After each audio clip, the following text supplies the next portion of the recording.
एका आमदाराला मला उत्तर या ठिकाणी द्यायचं आहे। काल परवा एका बीजेपीच्या आमदाराने एक वक्तव्य केलं, भाऊ एक वक्तव्य केलं की जोपर्यंत संविधान आहे तोपर्यंत आमचं कोणी उपटू शकत नाही म्हणून तो म्हणतो। अरे त्या आमदाराला मी सांगतो, संविधान काय तुझ्या बापाची जागीरदारी नाही, संविधान आमचं देखील आहे। तू जसा म्हणतो तसा संदेश चव्हाण या व्यासपीठावरून या गोरपीठावरून तुला आवाहन करतो की जोपर्यंत संविधान आहे तोपर्यंत तू देखील आमचं काही उपटू शकत नाही, लक्षात ठेव। आणि मदत केली त्यांना मी धन्यवाद देतो। परंतु हा जो काही आमदार आहे हा बीजेपी मधला आमदार आहे, हा शासनामधला आमदार आहे आणि म्हणून या बीजेपी शासनाला मी सांगू इच्छितो की तुमचा हा आमदार तुमच्या इशाऱ्यावर तर बोलत नाही ना। जर हा आमदार तुमच्या इशाऱ्यावर बोलत असेल तर या तमाम महाराष्ट्रातील गोरबंजाराला मी सांगू इच्छितो की हे सरकार आपल्यामध्ये जातीय तेढ निर्माण करण्याचं काम करत आहे। यांना देखील वेळ पडली तर धडा शिकवण्याचं काम आपल्याला करावं लागेल। आणि म्हणून या बीजेपी शासनातील या आमदाराच्या वतीने या आमदारासाठी मी सांगतो की त्यांनी जे वक्तव्य केलं त्याची जाहीर माफी त्यांनी मागावी, अन्यथा समाज जर पेटला तर तू काय उपटतो आम्ही तुमची उपटून टाकू, लक्षात घे। म्हणून मला सांगायचंय, हा समाज शांतप्रिय आहे, जीवाला जीव देणारा आहे, एखाद्यासाठी जीव द्यायला तयार आहे। पण जर कोणी आमच्या जीवावर उठत असेल तर त्याचा जीव घेतल्याशिवाय देखील हा समाज राहणार नाही। आमच्या शांततेची अंतिम तुम्ही वेळ बघू नका। म्हणून मला सांगायचंय माझ्या बंधूंना आणि भगिनींनो, आपण शांतता ठेवायची आहे। वेळ आली तर सगळ्या प्रकारे आपण उत्तर देऊ, पण विशेष करून तरुण मुलाला मला सांगायचं आहे की तुम्ही जरा शांततेने सगळ्या गोष्टी करायच्या आहेत। आणि म्हणून माझ्या बंधूंना आणि भगिनींनो, हे आपलं संविधानिक हक्क अधिकार आहे। आपण कुणाला भीक मागत नाहीये, आपण आपल्या हक्काचं मागतोय। आपला हक अधिकार आहे, संविधान सगळ्यासाठी आहे आणि संविधानाच्या आधारावरती डॉक्टर बाबासाहेबांनी जे संविधान रचलं त्याच्या आधारावरती आम्ही देखील त्याच जोमाने, त्याच ताकदीने, त्याच अधिकाराने या शासनाला आमची मागणी मागत आहे।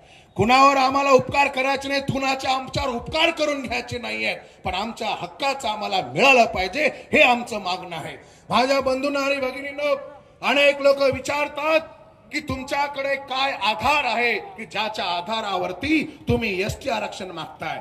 मी इथे अनेक वेळा अनेक ठिकाणी माझ्या भाषणातून सांगितलंय, 1965 ला जी काय लोकूर कमिशन नियुक्ती झाली होती, लोकूर कमिशनाच्या निमित्ताने ज्या काही 5 प्रकारचे निकष त्या लोकूर कमिशनने ठरवून दिलेले होते, ज्या 5 गोष्टी असल्या म्हणजे त्या समाजाला एसटी प्रवर्गाचं आरक्षण मिळू शकते, त्या 5 गोष्टी, त्या 5 अटी शर्ती हा समाज पूर्णपणे फॉलो करतो, पूर्ण करतो। सगळ्यात महत्वाचं आदिमतेचं लक्षण। अरे आज देखील हा समाज शिकार करून खाणारा समाज आहे आणि तुम्हाला सांगू इच्छितो, या शिकारीचे एक वैशिष्ट्य सांगतो की या समाजाने बसलेल्या शिकाराची, बसलेल्या सशाची कधी शिकार केली नाही। त्याला उठवलं, त्याला धावायला लागलं आणि त्यानंतर त्याची शिकार केली, लक्षात घ्या। हा समाज बास खाणार नाही, हा समाज उष्ट खाणार नाही, हा समाज दुसऱ्याच्या ताटातील देखील खाणार नाही। म्हणून या तमाम आदिवासी बांधवांना माझी विनंती आहे की कृपा करून आपण कुठल्याही प्रकारचा गैरसमज करून घेऊ नका। ऑगस्ट 1924 सर्वोच्च न्यायालयाच्या, सुप्रीम कोर्टाच्या जजमेंटच्या आधारे मी सांगतो की सुप्रीम कोर्टाने निर्णय दिलेला आहे की एससी आणि एसटी मध्ये वेगळी उपवर्गवारी करून एसटी आणि एसटीच्या यादीमध्ये समावेश करण्याचा अधिकार सुप्रीम कोर्टाने त्या ठिकाणी बहाल केलेला आहे। म्हणून त्या अधिकारावर आमची मागणी आहे की हे उपवर्ग करून आम्हाला एसटी समाजाचं आरक्षण त्या ठिकाणी द्यावं। म्हणून शिकार करणारा समाज आहे, सळई खाणारा समाज आहे। सळई जर बघितली, सळई या लोकांना माहित नाही, सळईचा इतिहास या बाकीच्या लोकांनी बघून घ्या। अरे आदिमतेचं लक्षण याच्यापेक्षा फार दुसरं काय असू शकत नाही। काय पुरावे तुम्ही मागताय आम्हाला? आणि दुसरं सगळ्यात महत्वाचं म्हणजे डिस्टिंक्टिव्ह कल्चर, आपली संस्कृती इतरांपेक्षा वेगळी आहे। इथे आमच्या काही माता भगिनी आहेत, त्यांच्या अंगावरचा पोशाख बघा, त्या आज देखील आमच्या स्वतंत्र समाजाच्या बाण्यामध्ये त्यांच्या अलंकार घालून तेथे उपस्थित आहेत। मला तुम्हाला सांगायचं आहे, आमची संस्कृती वेगळी आहे, आमचे सण त्योहार वेगळे आहेत, आमची होळी वेगळी आहे, आमची दिवाळी वेगळी आहे. होळीमध्ये तुम्ही गेर करता का? होळीमध्ये तुम्ही तिथे धुंड करता का? नाही. दिवाळीमध्ये तुम्ही मेरा मांगता का? नाही. वर्षे दनेरी कोट दिवाळी नायक बापू न मेरा. अरे ही समाज आपलोच कच दुसरं कोई कहे नाही. कारण गोधन पुजाळ समाज हा समाज होळीचा सण वेगळा करतो, दिवाळी वेगळा करतो, दसरा वेगळा करतो, लग्न सुद्धा आमचे वेगळ्या प्रकारचे आहे. म्हणून आमचं कल्चर वेगळं आहे. ही गोष्ट आपली टिकली पाहिजे. म्हणून नायक काशीनाथाने आधीपासून आपल्या समाजाची संस्कृती टिकली पाहिजे ह्याच्यासाठी गोर शिकवण्याच्या माध्यमातून काम केलं. पण त्यावेळेला त्यांना वेड्यात काढण्यात आलं. पण आज ती गरज आहे. आपलं संस्कृती, आपलं वहिवाट, आपलं घाटी, आपलं देव धर्म आपले टकाणू लागे हरदर खाडो. जर एसटी आरक्षण मांगरेचो तो आपलं वळख, आपलं घाटी, आपलं रीतिरिवाज, आपलं होळी, आपलं दिवाळी, आपलं भाषा ही टकांड काढेरच, आपलं भोग बी आपले लगाडेरच. ही जर चले गो तो एसटी आरक्षण मांगेर अधिकार रेवाळाने हरदर खाडो.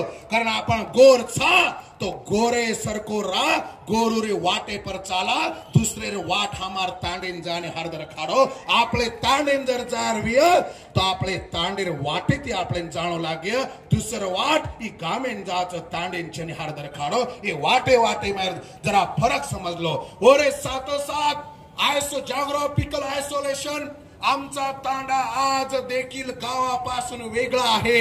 लक्षात घ्या, आमचा तांडा इतरांपासून लांब आहे. जॉग्राफिकल आयसोलेशनची टर्म्स अँड कंडिशन त्या ठिकाणी आम्ही फॉलो करतो. त्यासोबत शायनेस टू कॉन्टॅक्ट हा समाज आज देखील लाजरा बुजरा आहे. अरे मी आज देखील सांगू शकतो, महाराष्ट्रामध्ये असे कितीतरी तांडे आहेत. त्या तांड्यातील कितीतरी लोकांनी आजपर्यंत जिल्ह्याचं ठिकाण देखील त्यांनी डोळ्यांनी बघितलं नाही. हे लाजरे बुजरा ते लवकर कुणाशी बोलत नाहीये. हा लाजरे बुजरेपणाचं लक्षण या समाजामध्ये त्या ठिकाणी आम्हाला दिसून येतो. आणि सगळ्यात महत्वाचं म्हणजे सोशली, एज्युकेशनली, इकॉनॉमिकली बॅकवर्ड हा समाज. मारे आडियो भाईयो बहनो, आज देखील हा समाज दिवाळी झाल्यानंतर ऊस तोडीला जातो. कोणी ऊस तोडीला जातात, कोणी मुंबई पुणे सारख्या शहरामध्ये बांधकामाचं काम करायला जातात, कोणी मजुरी करायला जातात. अरे हे सामाजिक बॅकवर्डनेसचं लक्षण नाही का मला सांगा. म्हणून या भारतातील या शासनाला आणि महाराष्ट्रातील शासनाला मला सांगायचं आहे, सगळ्यात महत्वाचे जे 5 निकष आहेत तो हा समाज पूर्ण करतो. आणि त्याच आधारावरती या समाजाला आदिवासीचं आरक्षण मिळालंच पाहिजे ही आमची रास्त मागणी आहे. म्हणून मला तुम्हाला सांगायचं, मारे आडियो भाईयो बहनो हरदर खाडो, जर आपले आवाळे पिढीना सख समाधान ती जगारवीय, आपले बाल बच्चार जर आपले भलो करेरवीय तो हरदर खाडो. अरे आपण जिंदगी तो काळो पांढरो हेगो काय हेरच जको हेगो. पण बाप दादा केन चले गे, एक घडी 100 घडीन मारायचं आणि घडी डगरगी तो पिढी डगर जावच. ही घडी आवगीची मोको आवगोच. ये मोकेर जर आपण फायदो न उठाए तो आयवाळ पिढी आपने कनाईच माफ करे. आज निमार भाईयो बहनो हरदर खाडो, ही मोको गमायर छेनी, ही मोको एकलो आयचा. आज कधी नव्हे तो हा समाज एवढ्या मोठ्या प्रमाणामध्ये आता जागा झालेला आहे. या समाजासोबत सगळ्या शासनातील आणि प्रशासनातील लोकांनी धोकाधडी केलेली आहे. 1871 ते 1952 पर्यंत हा समाज क्रिमिनल ट्राईब, गुन्हेगारी जमात म्हणून त्या ठिकाणी ओळखला गेला.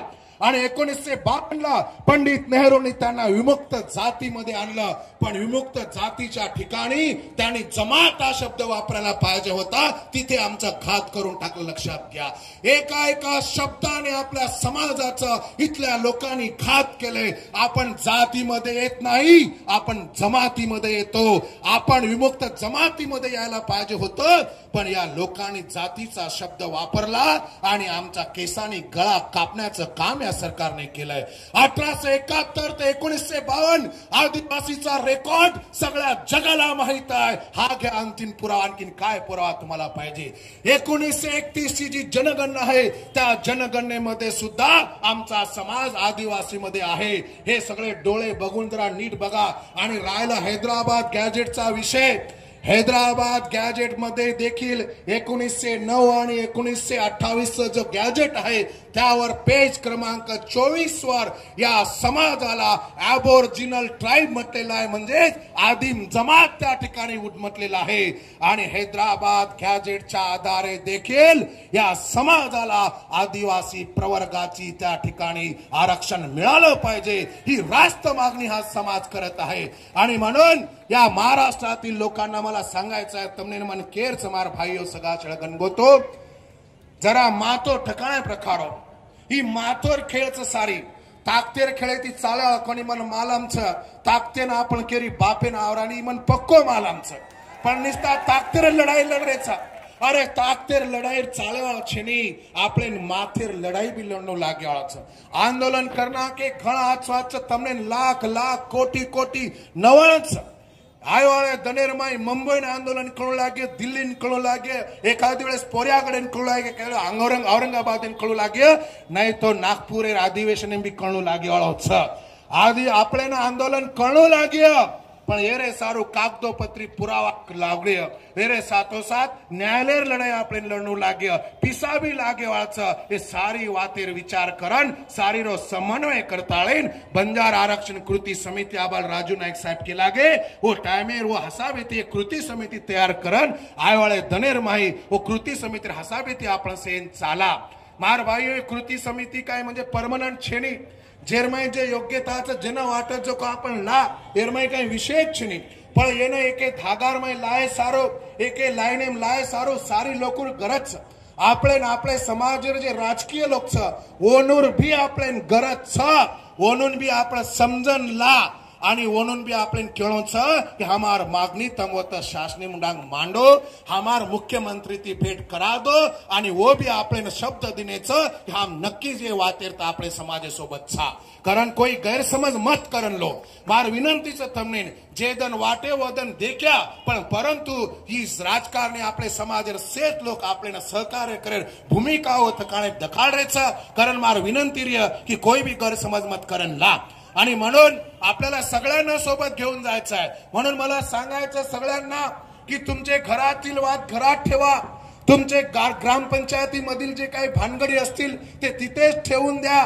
तुमच्या अंगणातील कचरा टाकण्यावरून काय भानगड असेल तिथेच ठेवा. भाऊबंदकीचे झगडे असतील तिथेच ठेवा. संघटनेचे वाद असतील तिथेच ठेवा.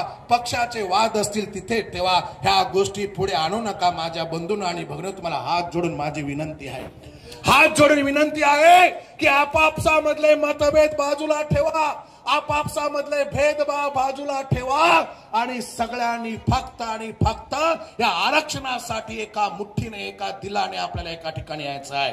म्हणून माझी सगळ्यांना विनंती आहे की आज या पुसद नगरीमध्ये एवढा मोठा जनसागर इथे उमटलेला आहे दिसतोय.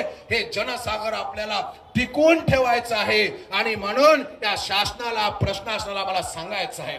आताच आमच्या भगिनीने सांगितलं की आमच्याकडे दोन प्रकारचे झेंडे असतात. एक झेंडा म्हणजे पांढरा जो शांततेचं प्रतीक आहे आणि दुसरा झेंडा म्हणजे मरियमाचा झेंडा तो लाल रंगाचा असतो ते क्रांतीचं प्रतीक आहे. आम्ही दोन्ही झेंडे हातात घेतलाय लक्षात घ्या. तुम्ही जर शांततेने आमच्या सोबत वावरला तर पांढरा झेंडा तुम्हाला दाखवू, पण तुम्ही जर आम्हाला काहीतरी उलट सुलट करून दाखवला तर रक्तरंजित लाल झेंडा आम्ही घेऊन येऊ आणि आमचं आरक्षण तिथे हिसकावून घेऊ.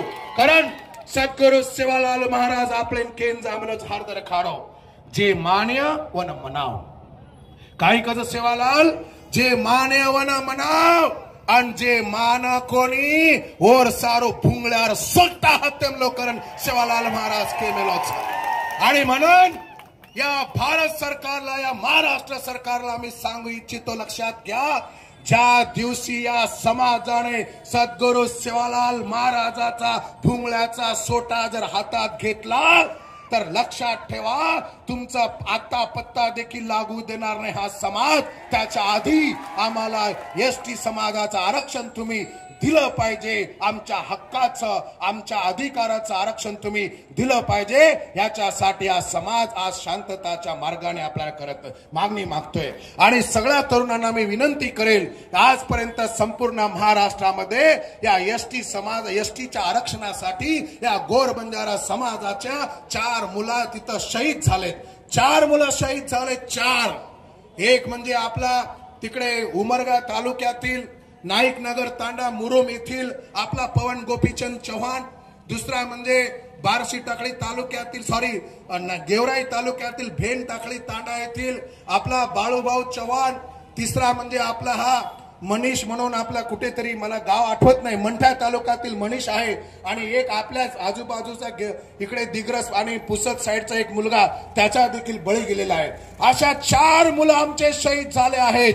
आणि मन तमनेन केर साहेब हे आरक्षण आहे सारो आपले 4 नौजवान बेडबेटार जीव दिनाखेच जीव मार तमनेन केळोचा वनोर बलिदान शपथ तमनेन ही जो ताब वलाय देर छेनी ओ बेडबेटा आपले कनाई माफ कर कोणी जर आपण हानोच फोटो सरक घेतो हरदर खाडो।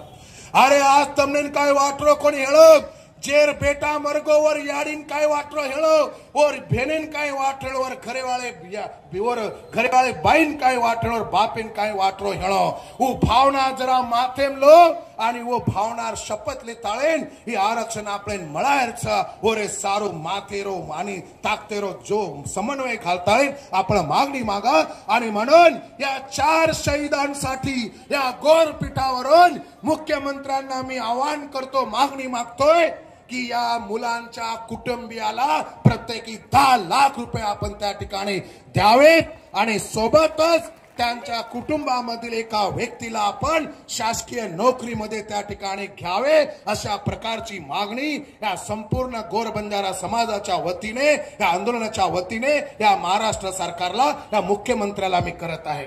मारे आडियो भाईयो बहनो आपले बेटबेटार आपलो भलो करेच एरे साई दुसरो मुको आपले छेणी कारण मन लागच कि तमसे आचेत्राती समज रेचो शांतता रखाड़ो मातेम कोई अफवाह घालो मत आणि जे कोई आपले उल्टो सुल्टो बोल रेच ओनूर नांदी मत लागो ओनून तम हमार हवाले कर दो हा म्हणून धोबी पर चढ़कू कराचा हम और सारो समर्थचा तम तमार डिलेप मतलो हम देखाचा केने काही करेच जोको पण चुकी ती काही विधान करो मत केनी काही करो मत आणि तरुण वर्गेन मार केळोच भावनार भरे मातायन आत्महत्या मत करो मार भाईयो मार तमने हाथ जोड़न पगू पड़न विनंती छ। अरे आत्महत्या करो मत, आत्महत्या किदे तो प्रश्न छूटच आणि न किदे तो छूट्या छेनी हानो कतीच काय छेनी तम आत्महत्या कर लियो तमार भेनेर काय तमार भाईर काय तमार याडीर काय तमार बेडबेटार काय तमार तांडरीर काय विय हेरो विचार करो कारण आत्महत्या करो मत आणि उठसूट कोई भी उपोषण बैठरेच और भी जरा विचार करो सेत जरांगे पाटलेर सपनो मत देखो ओनूर वात नाळीन आपळ वात नाळीच जरा माथो ताळो ठिळो रखाडन काम करा कारण मार भाईयो सगळा शेळ गणगोतो मना खूप काही वाते मग बोलली दोचू आणि तो मार भाईयो मार सगळा शेळ गणगोतो केर वात आत्राच की आज ये ठिकाणे पर जे आपण आता आहे तो एसडीओ साहेब आहे ना जे काही सरकार आहे ना एक 5 ते 7 से सामान्य लोक जे केरी वळखीर छेने असे लोकून मेलन होता आपण ऑलरेडी एसडीओ साहेबन आपण ये आंदोलनेर निवेदन देना केचा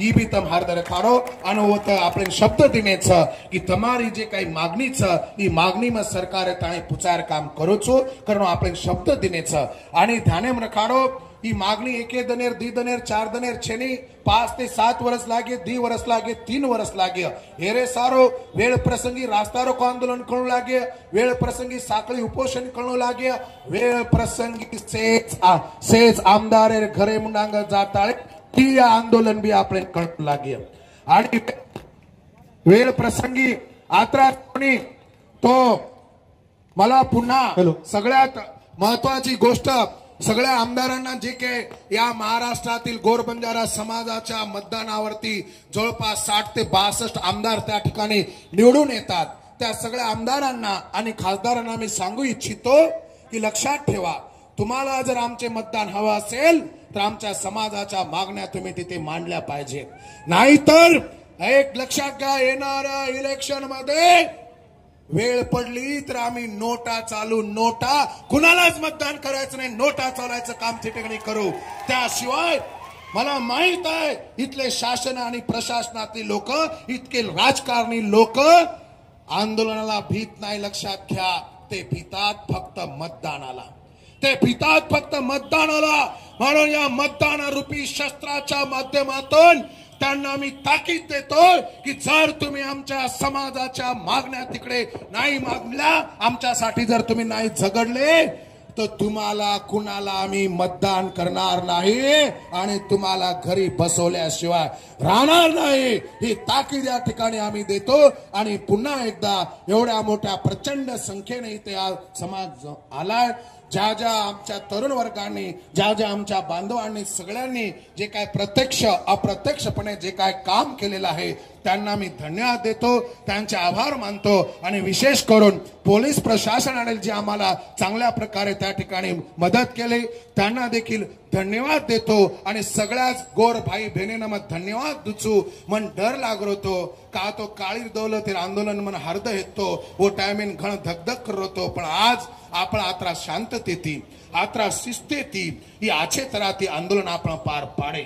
आणि दखाडीने हे लोकून की या गोर बंजारा समाजाने जर ठरवला तर तो शिस्तीत राहू शकतो, शिस्तीत वागू शकतो, शिस्तीत बोलू शकतो आणि शिस्तीत केवढाही मोठं आंदोलन सक्सेस करू शकतो.